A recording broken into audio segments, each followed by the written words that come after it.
Hello there everyone. I'm sorry this part 5, being the final part of this series I'm doing on the EMUs, DMUs, HSTs etc. is a little bit late coming, but I've been rather busy over the past few weeks. Now, in the past 4 videos you may remember that I ran 12 items in each one. Now today we've actually got 15, and in order not to make the video a little bit too long, I'll do a little bit less chat, and I've cut down on the running times of each of the items. So let's just go and do this now. As you can see on the screen now, we've got 2 rare Bachmann classes, which is the 107 and the 171, and then we've also got a nice Class 416 2EPB in brilliant southern livery, so here we go. So first out then we have the quite rare Bachmann, as I just said. This is the 171, Class 171. Bring her around steady. Now she's a typical Bachmann quality, very heavy, and as you can see she's on line 1, which means she's on the old Triang Hornby Super 4 track.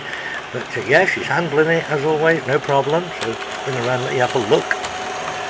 These were made exclusively for Model Zone, I think. Yes, I'm fairly sure it was Model Zone. And they were on a very limited run, so they're actually quite scarce to find. I'll tell you a little bit of a story about this particular one and a couple of others as well in the narration a little later on in the video while we're running. But there she is.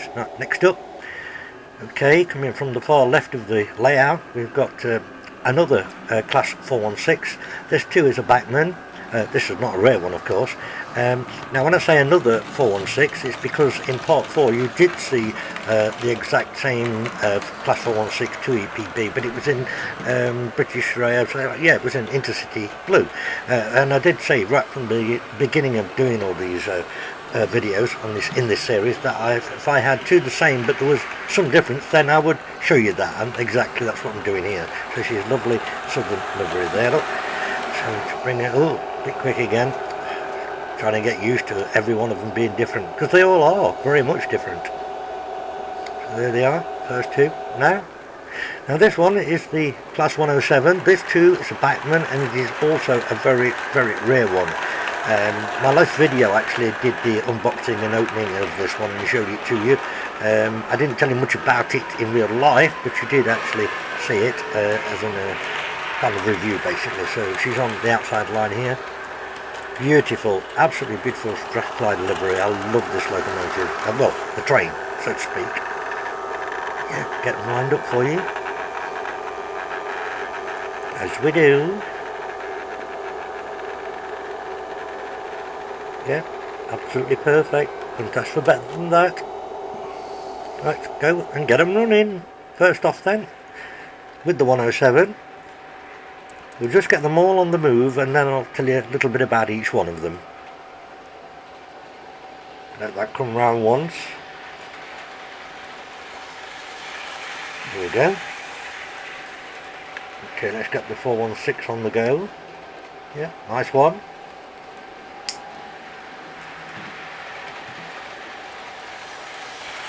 Get that round as well.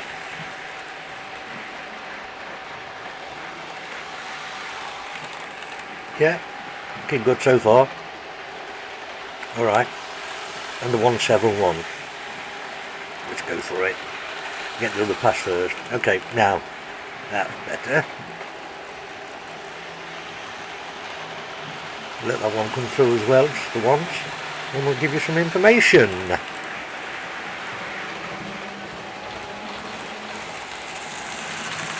There we go.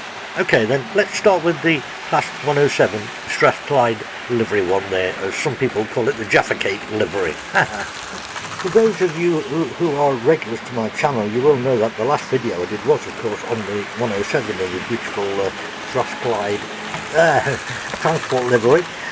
Yeah, so I'm not quite sure on that video, which was about opening and the unboxing of it and showing it to you. I'm not sure if I actually told you anything about the real thing, so yeah, let's just go ahead and do that now. Right, I remember these were built by BR, and they were built in 1960 to 61, I think, and there was the Scottish local rail services. Now, they were made up of, let me think now, 26 3-car sets were built. Oh, that might be 30, I'm not quite sure, but close to 26 or 30, whatever. They were built, and they sometimes known as Derby heavyweights. I remembered that. I'm trying to think now. Oh dear, hang on, let me think about this. Yeah, I think they were called Derby Heavyweights because they were of a more robust type of build or type of steel structure. I think the fleet was withdrawn in 1991, 92. Yeah, that sounds about right. And I know some of them have been preserved. I'm not quite sure. 7, 8, maybe 11. I think is a number that's ringing in my head. Trying to remember everything. Yeah, but that's good that some of them have actually been preserved. In reality, they were basically a 3-car version of the Class 108. I do believe there are some differences between the 107 and 108. May have something to do with slight differences in the thickness of the window frames or something on those lines. I think I've read about some time ago. But yeah, just a little bit of useful information for you there. This then brings us to the Class 416, which of course is on the middle of the second main line. Now, I did tell you all about the 416 in part 4, so there's no point in repeating it. If you want to know more, go and please check out part 4, or quite simply Google Class 416, 2EPB, simple as that. And so to round it off for these three then, let's talk about the Class 171. These first started appearing on the network around 1998. These were again built in Derby and again were of aluminium construction. There was lots of them made in very, very many different liveries. They were basically a 2-car turbo as they were called, but this particular model, which is in the southern green and white, is actually the rare one from Bachmann, and I was corrected, it was actually done from Model Zone. Now I said I'd tell you something about this, and it's quite simple.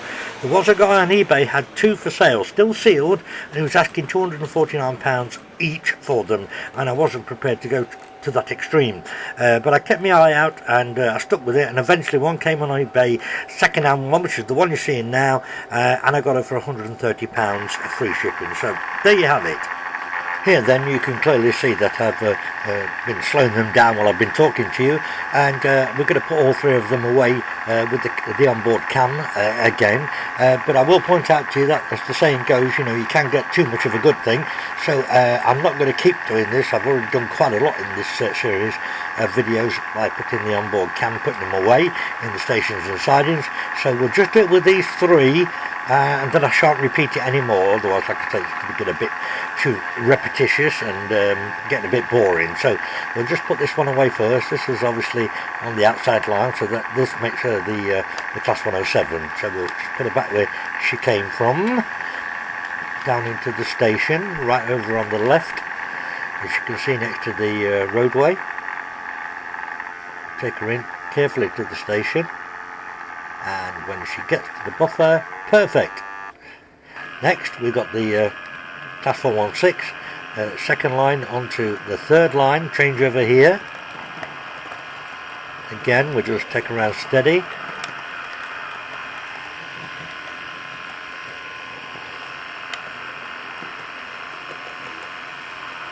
Yeah, here she goes.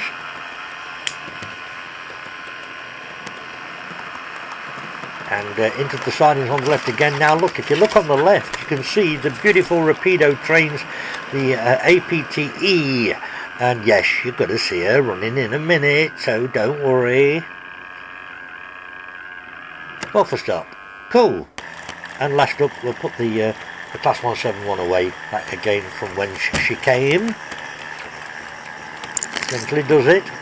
On line 1. Yeah, Bachmann, heavy, very heavy locomotives.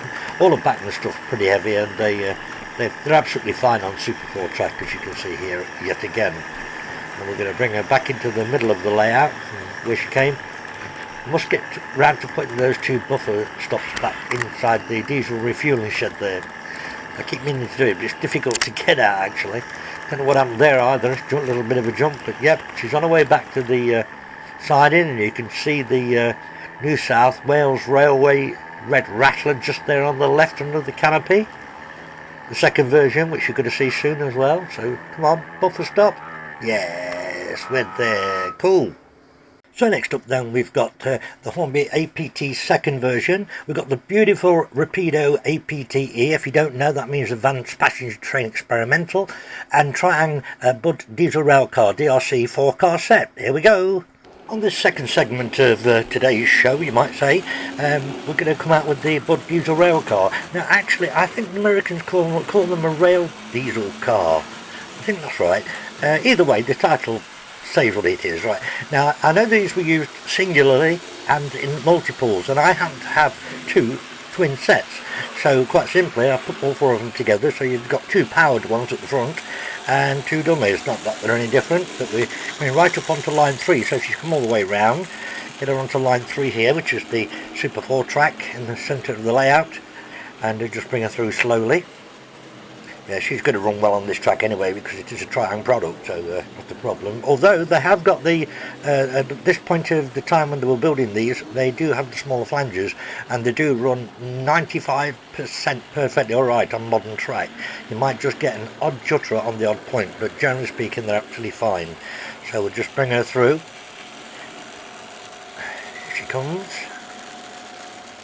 Got to stop her before that point because obviously I haven't changed it yet. Thank you. There it is. Yeah, have a quick look at all four of them together. It looks good anyway. I don't know actually how many were ever put together, but that's good. Out comes this one. This is the well, now I've called it the second version of the no, hang on, she's stuttering there, and that's my fault because I haven't serviced the bogie on this. I have not serviced the motor and the power bogie on it, so that's my own fault. Sorry about that. But now I'll tell you something about this. I called it the second version. Well, I actually got it arse about it. In the last video I said first version. Well, in actual fact this is the first version, the one without the black round the front windows and the front and rear windows. So I made a cock up there, but this is the first one. Now on the left you can see I've only got about an inch and a bit space there, but over on the right against the wall you can see I've got considerably less. Why am I telling you this? Well, there's a reason, and it's here. Here we go then. Rapido's beautiful APT-E, Advanced Passenger Train Experimental. Now the overhang on these at the front and back is absolutely horrendous. Now she's not going to go anywhere until all the turbines have kicked in. This is the one with sound, so any second that'll happen. You can just see the lights flickering there in the coach, which you'll see close up in a few minutes. But for the moment I'm just waiting for it to start to move. As soon as that turbine kicks in, it'll happen. The last one's coming up. There we go. Now as you'll see, as it just shows you very briefly there, when she comes round here, there's not a problem on the wall at all. She comes round absolutely fine, doesn't touch it.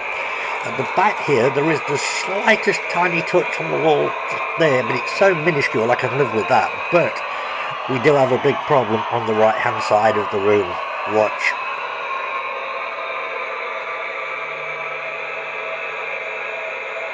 Oh, sorry about that, Eddie. I'm trying to answer the phone. Right, here we go. I've had to stop her. You'll see. If you come over, I come over with the camera, look, you can see it's definitely not going to happen. So to solve the problem, I think some of the wall has to come out. And there it is. Some of the wall out. Another way of getting around the problem, I must admit. Right, I'm going to run this first up for you, just to show you once round the track, for a reason this is. You see it's got the one power car in the middle there. She'll come round and you'll have another look at it.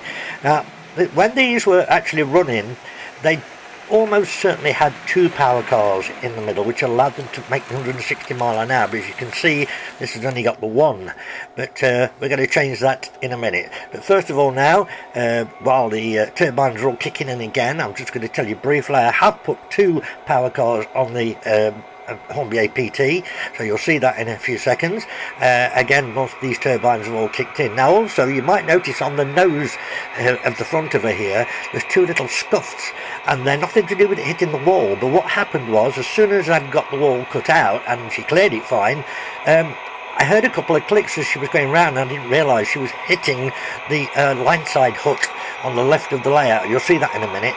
So it was glued, so I had to break the glue seal and move it back a couple of millimetres, and it's left those two marks on it. Okay, you can see inside there the lighting, and you can see the computers there, look. Yeah, absolutely amazing. All the lights blinking and flashing, and the tape recorders and things as they were in those days, reel-to-reel tape deck. Brilliant. Yeah, going back to the line side hut, she does clear it now, obviously that I've moved it, and I can get those little scuffs off. I've got chemicals that'll do that without doing any damage. It was just a plastic mort really. So you'll see she's still close, very, but you know, not enough to touch it now. So here we go. That's absolutely gorgeous. I mean, I didn't even think gorgeous was the right word. I think something like, I don't know, amazing really. Great character, very much character. Two power cars there, you can see on that one. Yep, there she goes a little bit faster now. I'll let those come through.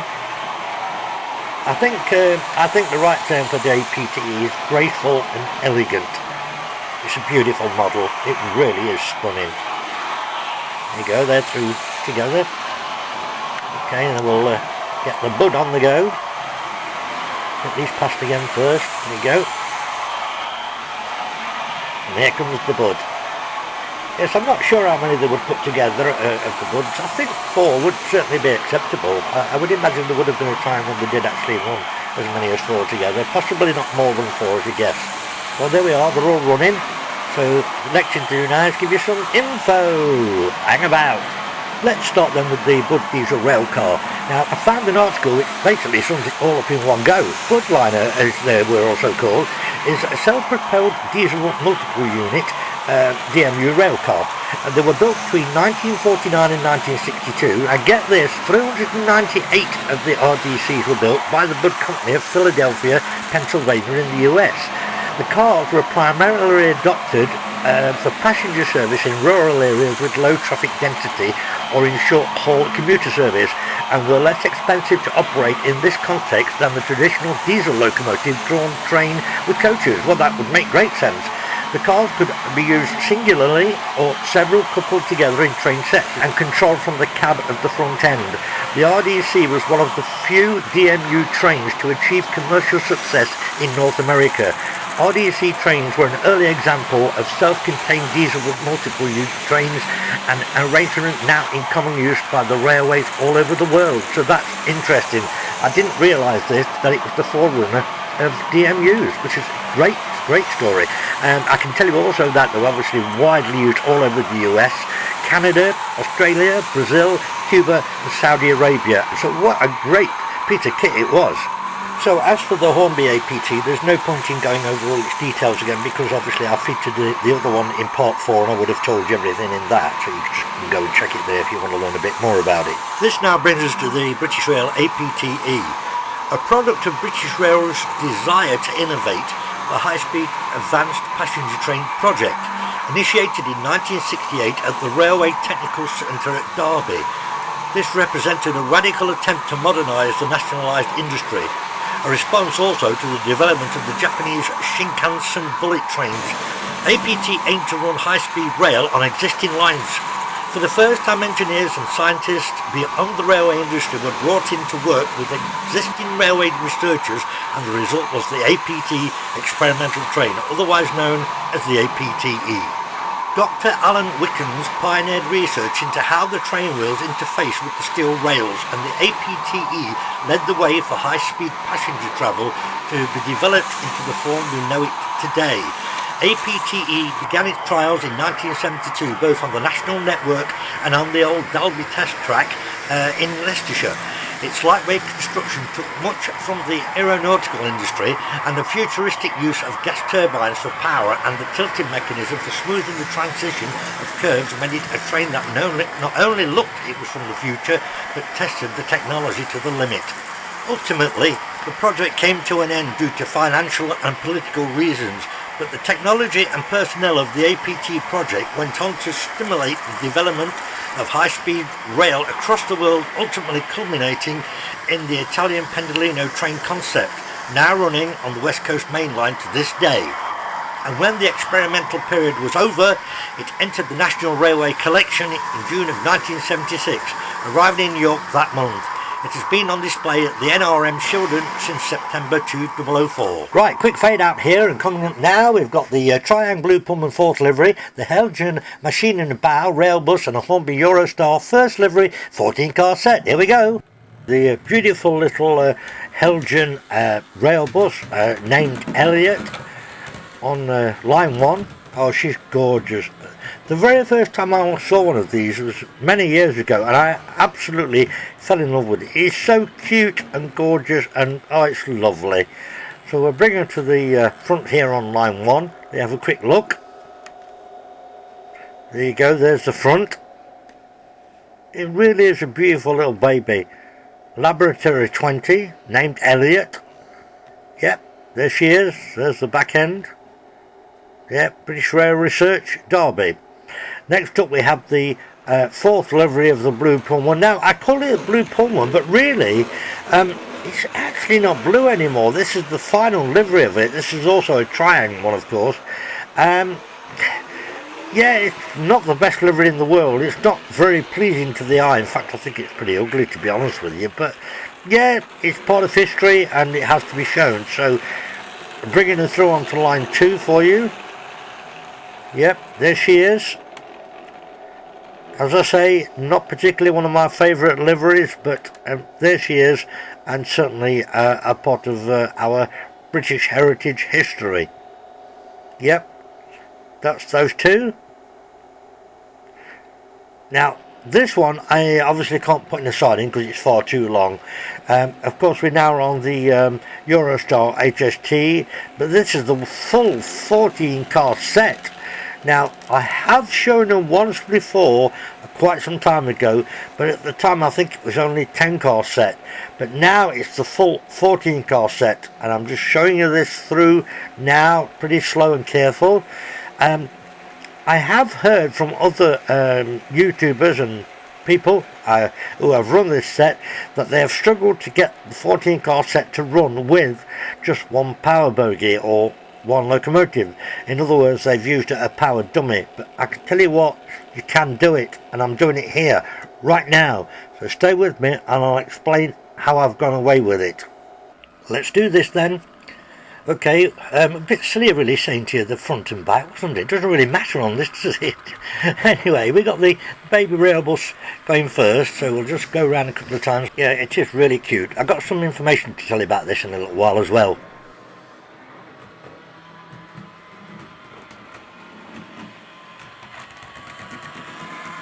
Get the yucky coloured Pullman on the go. I don't know who ever thought of that colour scheme, I really don't.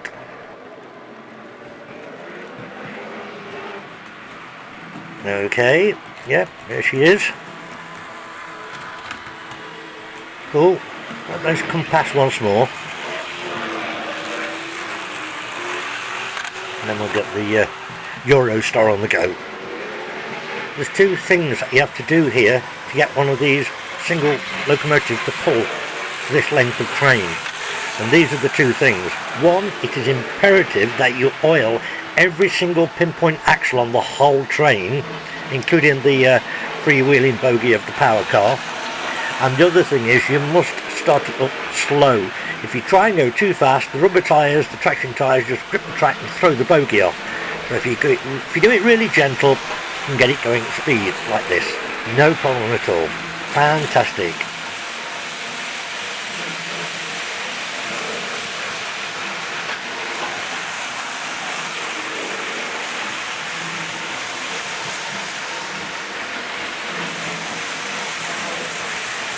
Yeah, well, that's all three going, so it's now time to throw some info at you. So starting off with the little baby Railbus then. The Wagon and Machinenbau company of Donauwörth, I hope I've said that right, in Germany, adopted an existing design of theirs to meet specification put out by BR.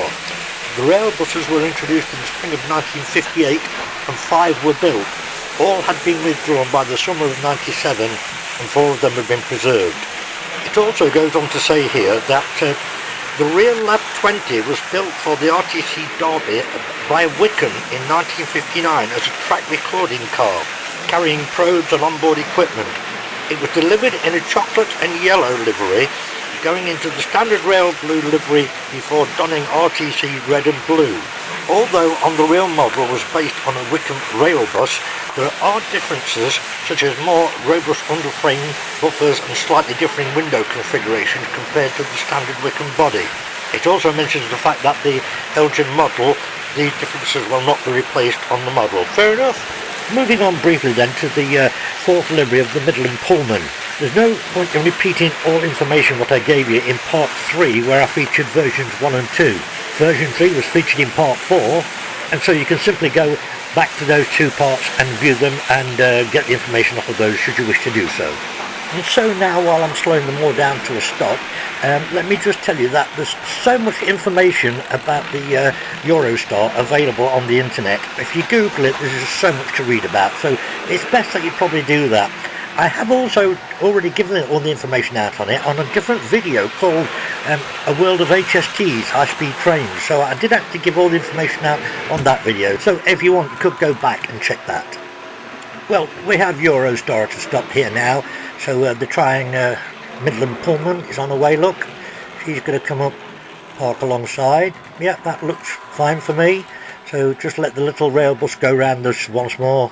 And then we're at the end of this third segment of part 5, the final.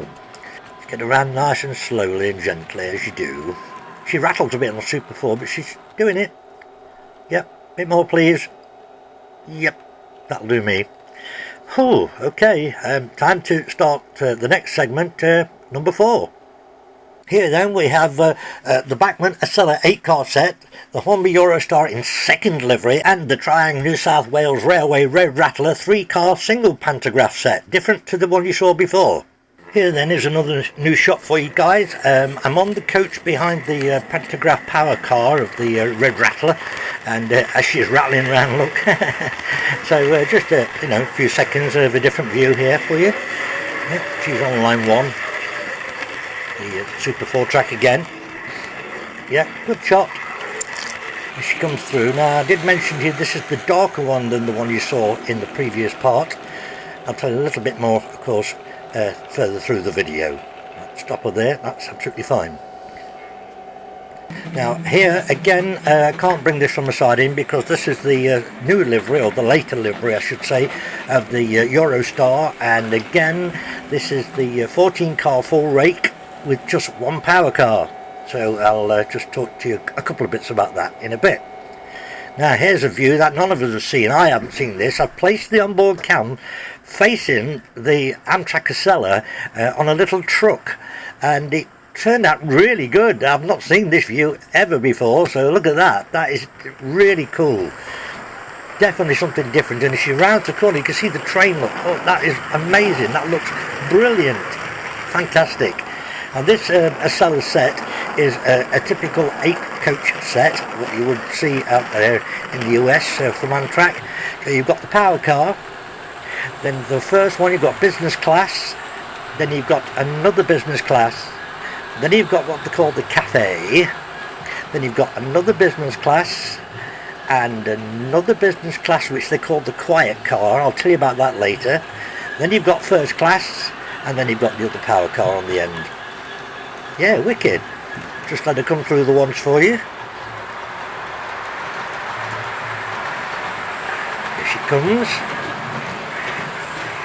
Now I will just point out that when you see the back end in a few seconds, you're going to notice that the back lights are blue, not red. They should be red, but for some reason the wiring must be the wrong way round in the dummy, and I just haven't got round to changing it round, so I need to do that. If you throw the switch the other way, it goes red, which is obviously means it's working, but it's all about it. There you go, you see the blue look. Annoying. Let's try and strip it to change that. Anyway, no worries. It's just another one of those jobs I'll get round to. Let's do this. Running session of the 4th section of this part 5 final video. First up with the Triang, Sydney red-rattler. Get her round, and bear in mind, like I said, it's different to the last one you saw in the last part. This is the darker coloured one with 2 general cars on the back of a single power car. Get her through, and then we'll move on to the Acela.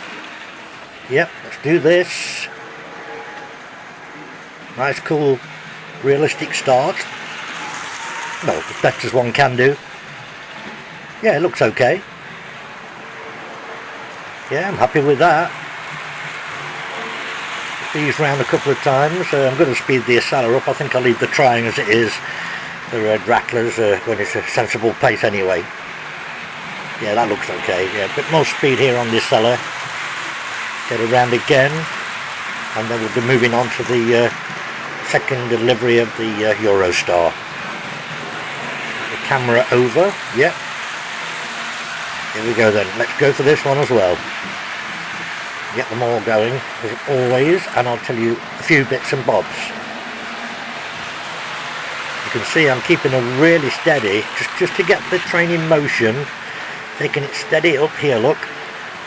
But you will see as she slowly creeps through, she's going to pick up speed.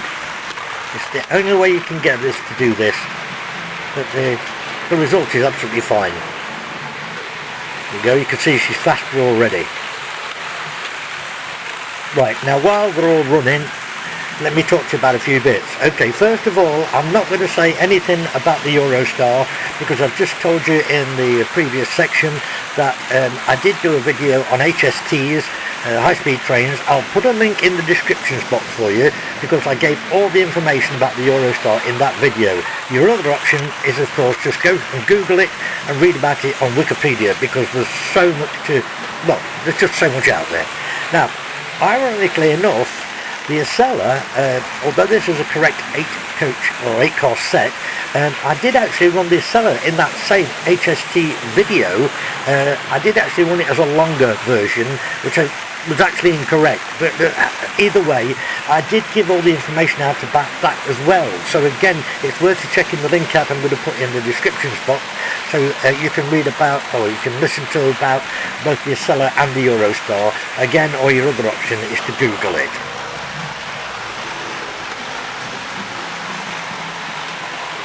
Now let's just move on to the red rattler for a few seconds.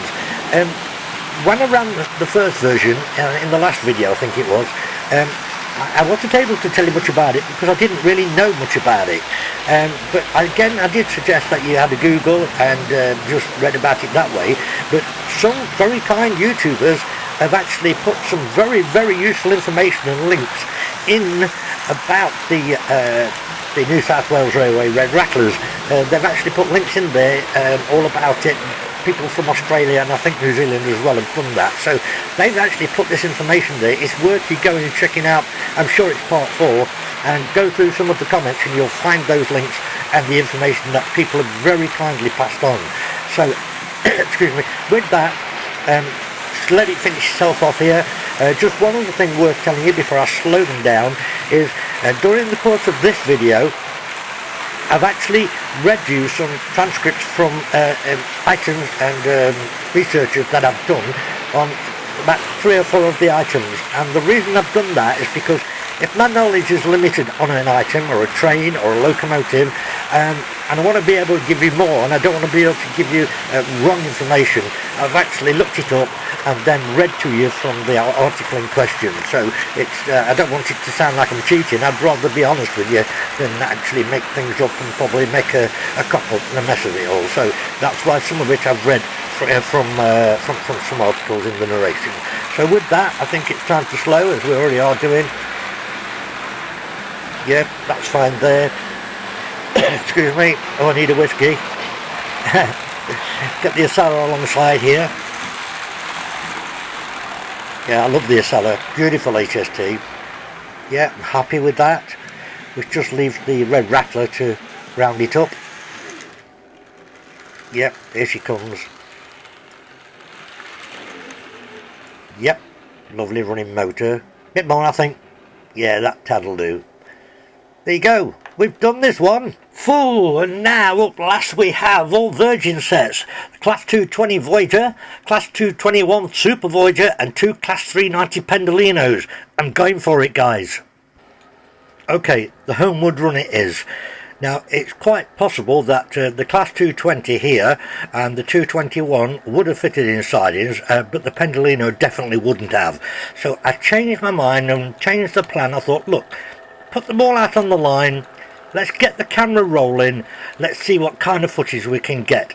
And this is exactly what I've done. So there you've just seen coming round the original Voyager, which is just a simple 4-car set, Bachmann one of course, and she's running on Super 4 track, and again no problem for the Bachmann. So let's just get her come through, speeding up slowly as we do. Okay, we're getting there with this. Come on, girl, there she goes. A little bit faster each time. Come on, one more. Yeah, more like the speed. Right, here we go with the tilting. The 220 is not tilting, but the 221 is a tilting set. Again, it's a Bachmann. This is actually a 5-car set. So we'll get her through and do the same thing again. Just creep the speed up. Here's your first one.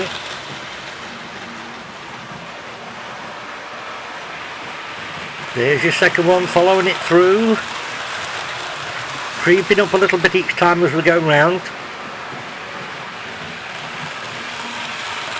Right, a bit more speed here. Yeah, that's fine. I'm happy with that.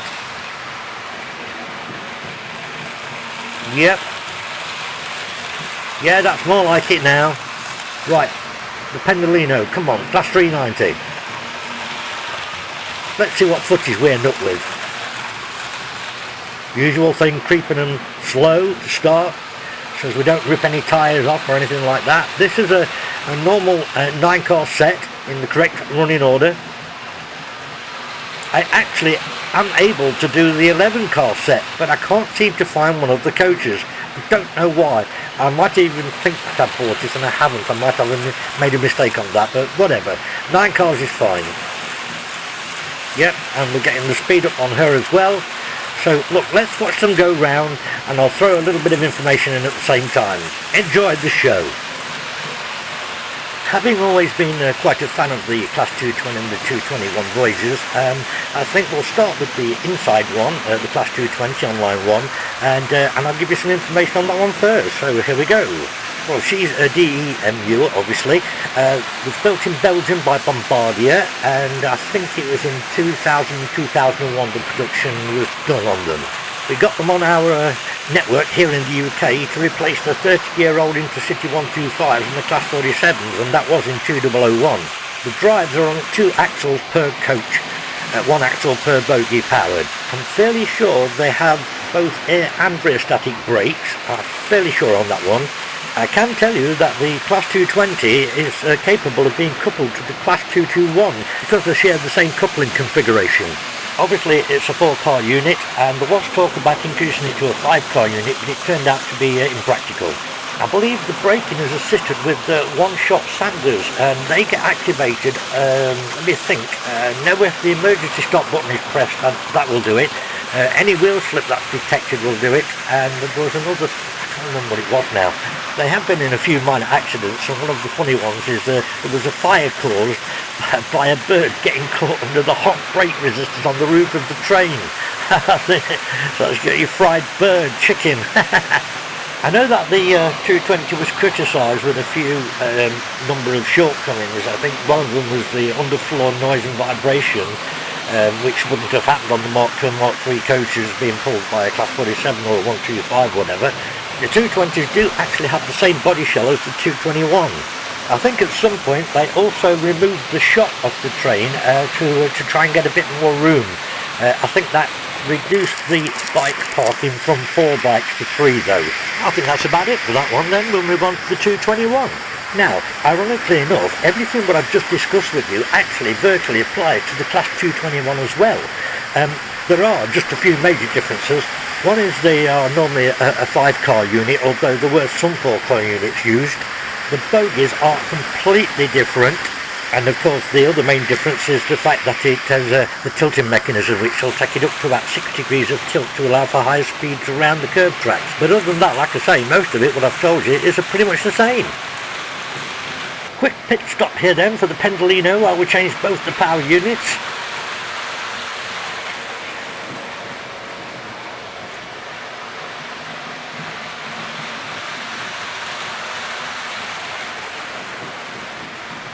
Okay, here she comes. With Pendolino Alston livery on the side now. Creep her back up, keep her going. Yeah, same 7 coaches in between, but there you go, we've got the different livery. Looking great. Right, she's coming back up to speed. and then we're just about on the homeward run.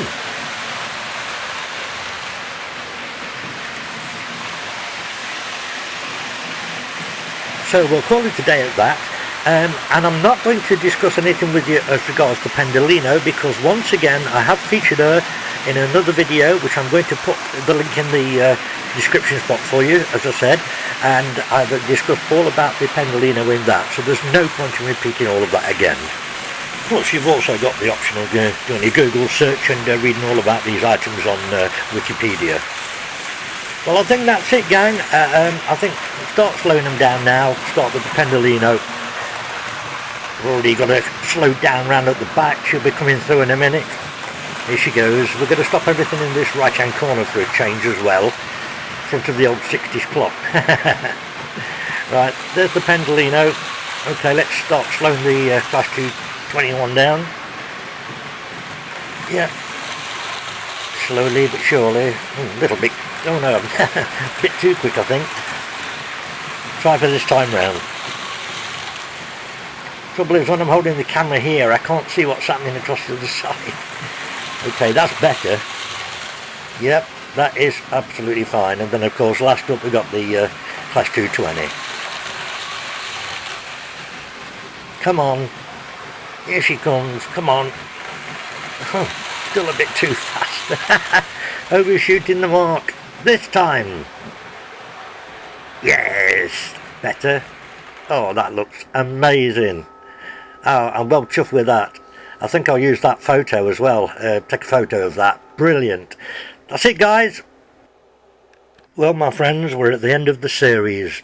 Over the 5 videos you've seen a total of 63 items, all completely different. In fact, with changing the Pendolino power cars to the Alstom livery ones, we could even call it 64.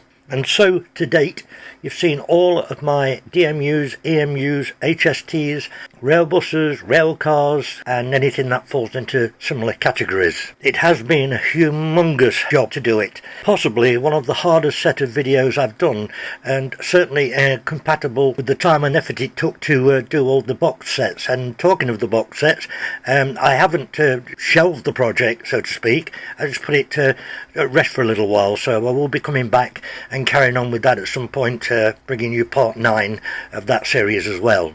So with that, you can see what it says on the screen. I mean it from the bottom of my heart. And just one little bonus for you, so don't go away too quick. You've got another 4 minutes. I could not resist doing this while they were all unboxed, just for a little bit of fun, so go and enjoy. See you everyone. Bye.